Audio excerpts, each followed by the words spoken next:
안녕하세요. 성경이 우리 삶에 조금 더 가까이 쉽고 재미있게 다가오는 시간, 소문난 성경교실과 함께할 길성훈 목사입니다.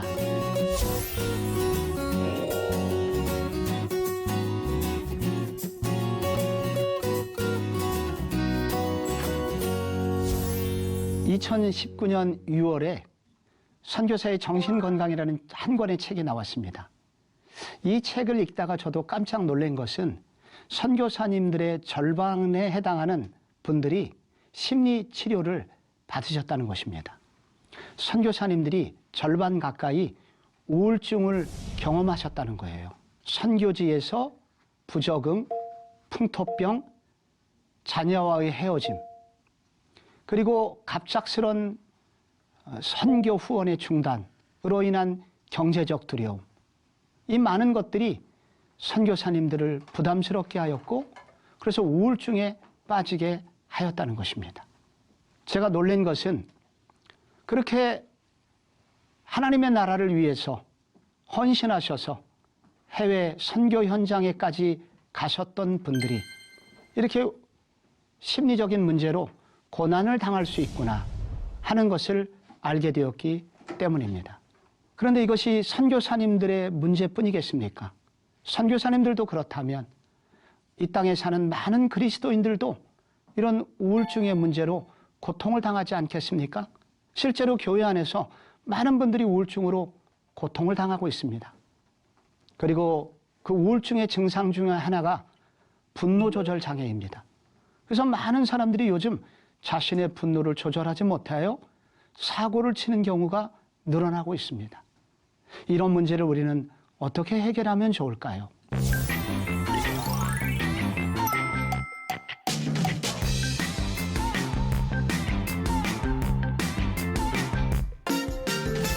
근데 성경에 보니까 오늘 성경의 인물 믿음의 조상 아브라함도 이와 같은 감정의 문제, 우울의 문제 때문에 고생을 했다고 성경에 기록되어 있습니다. 여러분, 창세기 15장을 한번 가보실까요? 창세기 15장 1절에 이렇게 기록이 되어 있습니다. 이후에 여호와의 말씀이 환상 중에 아브라함에게 임하여 이르시되 아브라함아 두려워하지 말라. 나는 내 방패여 너의 지극히 큰 상급이니라. 아브라함이 주 여호와여 무엇을 내게 주시려 하나이까? 나는 자식이 없사오니 나의 상속자는 이 다메섹 사람 엘리에셀이니이다. 여기 이후에가 나옵니다. 여러분, 이 이후에는 언제를 말할까요? 창세기 바로 앞에 14장에 롯이 소돔에 거하다가 전쟁에 휘말렸고 포로로 끌려갔었죠. 그때 아브라함이 집에서 길리운 318명을 데리고 기습작전을 통하여 롯을 구출해 옵니다. 그런데 전쟁이 끝나고 집에 들어오자 바로 어느 날 갑자기 아브라함에게 무슨 일이 생기냐면 하나님이 아브라함에게 두려워하지 말라 말씀하십니다. 이게 무슨 뜻이겠습니까? 아브라함이 두려움 속에 빠졌다는 것입니다. 커다란 염려와 두려움에 갑자기 빠지게 된 것입니다. 그 이유를 이 본문에서 우리는 추측할 수 있습니다. 나는 내 방패요. 여러분, 이 방패라는 것은 전쟁 용어 아니겠습니까? 전쟁에 필요한 도구가 아니겠습니까? 아브라함은 얼마 전에 기습작전을 통해서 내가 운이 좋게 전쟁에서 이기기는 하였지만, 그러나 그들이 다시 쳐들어온다면, 보복전쟁을 일으킨다면 나는 꼼짝없이 죽을 수밖에 없어. 갑자기 그런 자신의 안전에 대한 두려움이 찾아옵니다. 또 있습니다. 여기 지극히 큰 상급인입니다 라는 상급은 바로 재물을 말합니다. 얼마 전 전쟁에서 그는 전리품을 하나도 받지 않고 다 소돔 사람에게, 그리고 11조까지 멜기세덱에게 드렸던 적이 있습니다. 그래서 깨끗하게 돌아왔는데, 돌아와 생각을 해보니까 그 돈이 조금만 더 내게 있었더라면 하는 경제적인 그런 아쉬움이 그에게 찾아왔습니다. 그것이 그에게 어려움을 줍니다. 결정타가 세 번째 나옵니다. 나는 자식이 없사오니. 전쟁에 이기고 돌아왔으면 뭐합니까? 딸이나 아들이 달려오면서 아빠 수고했다고 그렇게 즐거워야 할 자식이 없었습니다. 지금 몇 년째 자식이 없습니까? 75세 때 아브라함이 부름을 받았고 현재 85세입니다. 지나간 10년 동안 하나님이 자식을 주시겠다고 약속하셨지만 아직도 자식이 태어나지 않고 있습니다. 아브라함에게 깊은 감정적 아픔, 우울증이 찾아오게 된 것입니다. 여러분, 아브라함이 이렇게 어려움을 당했을 때, 이렇게 감정적인 어려움을 당했을 때 믿음의 사람 아브라함은 이런 문제를 어떻게 반응하고 있습니까? 다시 한번 이 구절을 보실까요? 아브라함은 이 감정적인 어려움이 있었을 때 참 잘한 일이 있습니다. 그것은 바로 환상 중에라는 것입니다. 성경에 환상 중에라는 이 단어가 나올 때마다 환상은 언제 하나님께서 환상을 보여주시나요? 아브라함이 무엇을 하고 있었다는 얘기일까요? 기도하고 있었다는 얘기입니다. 아브라함은 바로 그런 감정적인 어려움이 있을 때 기도로 하나님께 나아갔습니다. 보통 감정적인 어려움이 생길 때 반응은 두 가지일 것입니다. 하나는 불평이고 또 하나는 기도입니다. 불평과 기도의 차이가 있죠. 불평은 대상을 무시하고 그리고 그에게 분노를 쏟아내는 것입니다. 그러나 기도는 대상을 인정하는 것입니다. 그리고 그 대상과 상의하는 것입니다. 아브라함은 자신이 감정적인 어려움이 있을 때 하나님께 쏟아놓습니다. 내 마음이 이렇습니다. 내 마음이 이렇게 슬픕니다. 특히 아브라함이 여기 내게 언제 나는 자식이 없사오니 나의 상속자는 이 다메섹 사람 엘리에셀입니다. 다마스커스 출신의 종 중에 쓸만한 엘리에셀 이 종에게 내 전 재산 다 물려줄 거예요. 하나님 너무 섭섭합니다. 라고 아브라함은 자신의 가슴앓이를 하나님 앞에 다 쏟아내놓고 있습니다. 자신의 감정을 숨기지 않고 하나님 앞에 표현했다는 것, 자신의 감정을 숨기지 않고 하나님 앞에 쏟아냈다는 것, 바로 그것이 아브라함이 한 일입니다. 여러분, 아브라함이 이렇게 반응을 했습니다. 그런데 여러분, 이 BC 586년에 남유다가 망했지 않습니까? 망하기 얼마 전에, 그리고 망하는 시점에 선지자 예레미야가 하나님 앞에 했던 기도가 에가서에 나옵니다. 슬프다 주께서 어찌 그리 진노하시고. 딸 시온, 예루살렘입니다. 이 예루살렘을 이렇게 망하게 하셨는가? 막 하나님 앞에 자신의 아픈 이야기를 쏟아 놓습니다.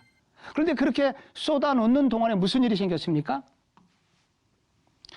계속해서 내 마음이 낙심이 되오나 오히려 소망이 있사옴은 여호와의 인자와 긍휼이 무궁하심으로 우리가 진멸되지 아니함이니이다.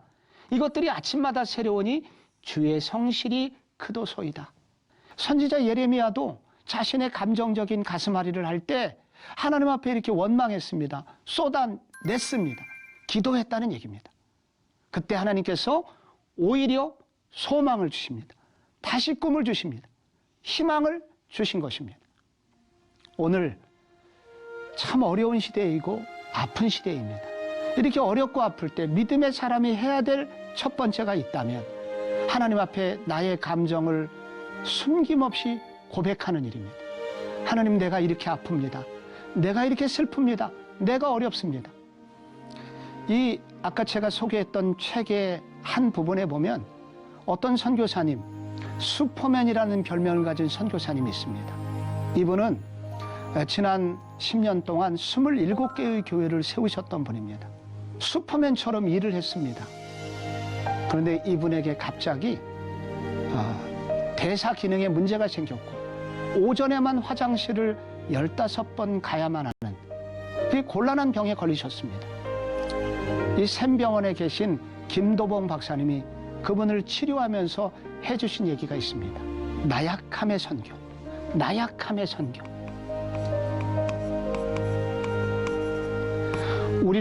우리는 결코 슈퍼맨이 될 수 없습니다.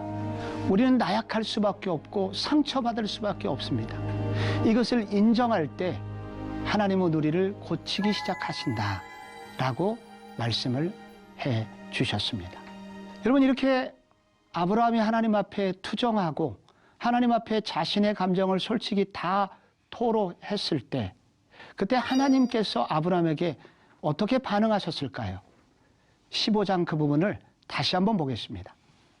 여호와의 말씀이 그에게 임하여 이르시되 그 사람이 내 상속자가 아니라 내 몸에서 날 자가 내 상속자가 되리라 하시고 그를 이끌고 밖으로 나가 이르시되 하늘을 우러러 뭇별을 셀 수 있나 보라. 그에게 이르시되 내 자손이 이와 같으리라. 하나님께서 이 고대 BC 2100년경에 공해가 전혀 없는 그 맑은 그 밤하늘로 아브라함을 안내하시고 쏟아지는 별을 보게 하시면서 앞으로 내 후손이 이와 같이 많아질 거야 라고 하나님께서 아브라함에게 약속하십니다. 그때 6절에 보니 아브라함이 여호와를 믿으니 여호와께서 이를 그의 의로 여기시고 라고 나옵니다. 하나님은 아브라함을 꾸짖지 않으시고 아브라함에게 오히려 이것을 기회로 해서 아브라함에게 하나님의 계획을 말씀해 주십니다. 이때 아브라함은 그것을 믿었고 그래서 이것을 그의 의로 여겨주셨다 말씀합니다. 이때 생긴 현상이 있습니다. 여기 의로 여기셨다라는 것은 히브리어로 체데카라고 씁니다. 이 단어의 뜻은 아브라함이 안 이쁜데 이쁘게 봐주셨다는 얘기입니다. 아브라함이 실력이 없는데 실력 있는 사람으로 인정해 주셨다는 얘기입니다. 아브라함이 죄가 있음에도 죄가 없는 것처럼 여겨주셨다는 얘기입니다. 그래서 이것을 다른 말로 은혜라고 합니다. 그리고 하나님께서 아브라함이 그것을 받아들였을 때 이것을 의로 여겨주셨다 하여 여기로부터 나온 신학적 단어가 있죠. 우리가 알고 있는 믿음으로써 의롭게 됐다는 이신칭이라는 단어가 바로 여기서 나오게 되었습니다. 안 예뻤지만 이쁘게 봐주셨고 죄가 있었지만 의인으로서 인정을 해주셨습니다. 그래서 바로 이와 같은 음성을 듣게 되었을 때 아브라함이 떠올린 것은 바로 은혜였습니다. 지나간 과거 하나님이 나의 삶을 은혜로 이끌어 주셨구나. 그리고 앞으로도 내 삶을 은혜로 이끌어 주시겠구나라는 확신이 들면서 아브라함에게 갑자기 용기가 찾아옵니다. 여러분, 창세기 12장에 무슨 일이 있었습니까? 그가 가나안 땅에 처음 왔을 때 기근이 있었고 애굽으로 내려갔었죠. 그때 아내를 여동생이라고 속였습니다. 그럼에도 불구하고 하나님은 바로 왕을 꾸짖으셨고 오히려 바로 왕에게 아브라함에게 많은 재물을 주게 하여 고향으로 돌아오게 해주셨습니다. 아브라함은 부족했지만 오히려 하나님은 아브라함에게 복을 주셨죠. 이게 은혜입니다. 그 창세기 14장에 무슨 일이 있었습니까? 전쟁이 벌어지죠. 롯이 전쟁 포로가 되어서 끌려갑니다. 아브라함이 318명을 데리고 기습작전을 폈습니다만 여러분, 중동의 5개국 연합국과 전쟁을 하는 일입니다. 어떻게 이길 수 있었겠습니까? 불가능한 일이었죠. 그런데 하나님이 이기게 해주셨습니다. 은혜였습니다. 아브라함은 바로 이 음성, 아브라함이 여호와의 말씀을 믿었을 때 여호와께서 이것을 그의 의로 여겨주셨다. 이 말은 아브라함은 지나온 모든 세월들이 은혜였구나 하는 것을 깨닫게 됩니다. 그렇다면 앞으로 내 삶도 이끌어 주시지 않겠는가라는 믿음을 갖게 됩니다. 성도는 우울증을 만날 수 있습니다. 근데 그때 우리가 기억해야 될 것은 지나간 과거를 하나님이 나에게 어떻게 행하셨는가를 기억하는 것입니다. 하나님이 나의 과거를 지켜주셨습니까? 이끌어 주셨습니까? 그렇다면 앞으로는 어떻게 될까요? 하나님은 앞으로도 지켜주실 지켜주실 것입니다. 2022년 지켜주셨습니까? 2023년도 지켜주실 것입니다. 이러한 믿음이 내 속에 생길 때 우리는 이런 우울증으로부터 벗어나는 힘을 얻게 됩니다. 이때 아브라함은 하나님께 이렇게 요구를 합니다.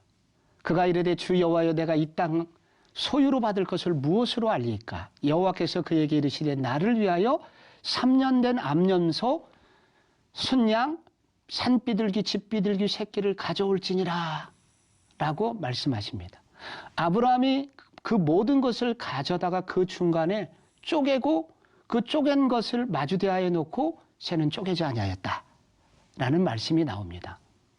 여러분, 여기서 아브라함이 증거를 요구할 때 하나님께서 재물을 준비하라 이렇게 말씀하십니다. 재물을 준비하라.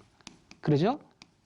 그리고 아브라함은 이 재물을 쪼개고 기다렸다. 쪼개다라는 단어가 나옵니다. 이것은 바로 하나님과 아브라함 사이에 언약이 맺어지는 순간입니다. 왜냐하면 고대 중동아시아에서는 이렇게 두 사람이 중요한 약속을 할 때 동물을 가져옵니다. 약속의 중요성에 따라서 동물의 크기가 정해지고 그래서 중요한 문제였을 때는 소를 잡습니다. 그래서 그 동물을 반으로 쪼개게 됩니다. 반으로 가르고 이 반으로 가르게 되면 피가 흥건히 고이겠죠? 갈라진 고깃덩어리 사이로 언약의 두 당사자가 지나갑니다. 그리고 뒤돌아서서 말하기를 만약에 우리 둘이 이 언약을 지키지 않으면 이 동물처럼 쪼개질 것입니다.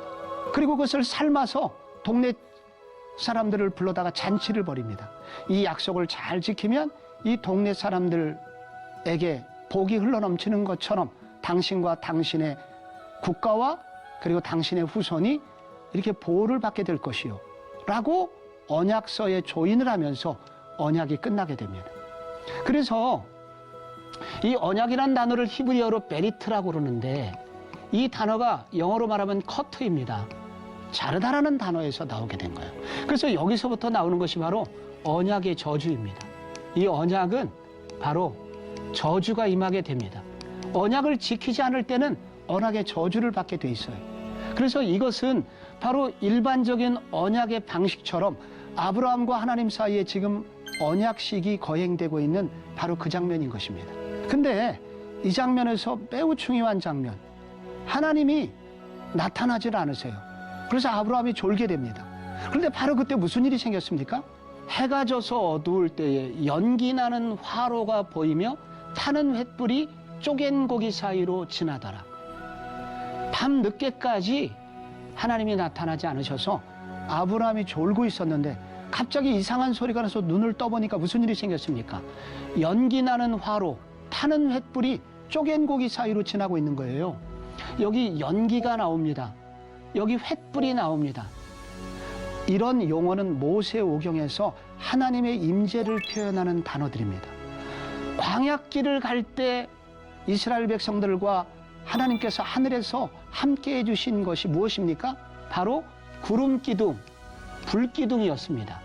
구름기둥과 불기둥이 함께 하셨죠. 이게 여호와의 임재를 표현하는 단어입니다. 이 연기, 구름을 말하고 횃불, 불을 말하는 것입니다.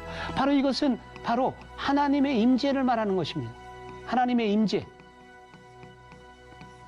갑자기 이 쪼개진 고기 사이로 누가 지나갑니까? 이런 거대한 횃불이 지나간 것입니다. 누가 지나가야 된다고요? 원래 아브라함과 언약의 당사자인 하나님과 함께 지나가야 되는데 하나님이 기습적으로 나타나서 홀로 이 길을 지나가신 것입니다. 무슨 뜻이겠습니까? 만약에 아브라함이 이 언약을 지키지 못한다고 하더라도 이 언약의 저주는 나 홀로 감당할 거야 라는 하나님의 결단이 여기 나오는 것입니다. 실제로 여러분 바로 이 언약이 끝나고 창세기 16장에 보면 아브라함이 하나님의 약속을 잃어버리고 갑자기 하갈이라고 하는 애굽 여자를 취하여 이스마엘이라는 아들을 낳습니다. 여러분 아브라함이라고 하는 사람은 이렇게 약한 사람이었습니다. 하나님의 약속을 오래 못 지켜요. 그래서 언약을 맺지만 그는 저주를 받아 마땅한 사람입니다. 그래서 하나님은 이 언약의 저주를 홀로 감당하시겠다는 결심으로 바로 이 언약의 피의 길을 홀로 걸어가시게 된 것입니다. 여러분, 아브라함뿐입니까? 아브라함 뒤에 이삭도 그리고 야곱도 얼마나 죄악이 가득 찬 삶을 살았습니까? 그럼에도 불구하고 이들을 끝까지 하나님이 지켜주신 이유는 바로 아브라함과 맺었던 언약, 내가 그들의 부족함에도 불구하고 이 모든 부족함은 내가 책임질 거야 하는 마음으로 하나님께서는 바로 그들을 끝까지 보호해 주신 것입니다. 여러분, 우리는 아브라함의 후손들입니다. 여러분, 아브라함의 후손들, 그 이후에 아브라함의 후손들이 어떻게 살았습니까? 믿음으로 살았습니까? 정결하게 살았습니까? 아닙니다. 모두 다 죄에 빠져 있었습니다. 그래서 사실은 이 언약의 저주에 따르면 우리 모두가 이와 같은 저주를 받고 죽어 마땅한 사람들이었습니다. 그런데 하나님께서는 이 모든 죄를 누구에게 옮겨 버리셨습니까? 바로 예수 그리스도. 예수 그리스도에게 이 모든 죄를 다 옮겨 버리셨습니다. 그래서 이 죄에 대한 책임을 그리스도가 지게 하셨습니다. 그 결과 우리 모두는 영적인 아브라함의 후손, 믿음의 자녀들이 될 수 있었던 것입니다. 그래서 바로 이와 같은 언약을 일컬어서 은혜의 언약이라고 말합니다. 우리는 이 언약을 다 지킬 수 없지만 하나님께서 일방적으로 은혜를 베푸셔서 우리를 구원해 주신 언약하여 은혜 언약이라고 말합니다. 우리는 이와 같이 죄 가운데 삽니다. 부족하고 연약합니다. 그러나 우리를 먼저 사랑하셨고 언약의 모든 저주를 짊어지고 가신 그리스도 때문에 우리의 구원은 확실하며 우리의 구원은 든든하다는 것입니다. 여러분, 아브라함은 자주 흔들렸습니다. 자주 넘어졌습니다. 그러나 그가 믿음의 조상이 될 수 있었던 것은 흔들리지 않는 하나님 때문이었습니다. 언약의 모든 저주를 짊어지시기로 작정하신 하나님의 그 큰 사랑이 아브라함으로 하여금 끝까지 믿음의 길을 걷게 하였던 것입니다. 여러분, 우리도 자주 흔들립니다. 자주 넘어집니다. 자주 우울에 빠집니다. 하나님이 없는 것처럼 느낄 때가 있습니다. 그러나 우리의 감정대로 하나님은 우리를 구원하지 않으십니다. 우리를 위하여, 우리의 부족함을 위하여 십자가를 준비하신 분입니다. 이 사랑 때문에 그러므로 우리는 그 사랑을 기억하고 다시 찬송하며 일어서야 합니다. 괴로울 때 주님의 얼굴 보라. 평화의 얼굴 바라보아라. 이 찬송을 하면서 우리는 다시 일어설 수 있어야 합니다. 이 믿음이 오늘 저와 이 애청하시는 모든 애청자 여러분의 것이 되기를 주님의 이름으로 축복합니다. 여러분, 오늘 어떻게 들으셨습니까? 오늘 제가 전해드린 성경 이야기가 유익하셨다면 소문을 많이 내주시고요. 더 궁금한 사항이 있으시면 유튜브 영상으로도 올라가니 댓글과 질문 남겨주시면 성의껏 답을 드리겠습니다. 다음 시간에는 아브라함의 마지막 모습, 막벨라 굴을 사는 의미를 함께 나누고자 합니다. 행복한 시간 되시고 다음 시간에 뵙겠습니다.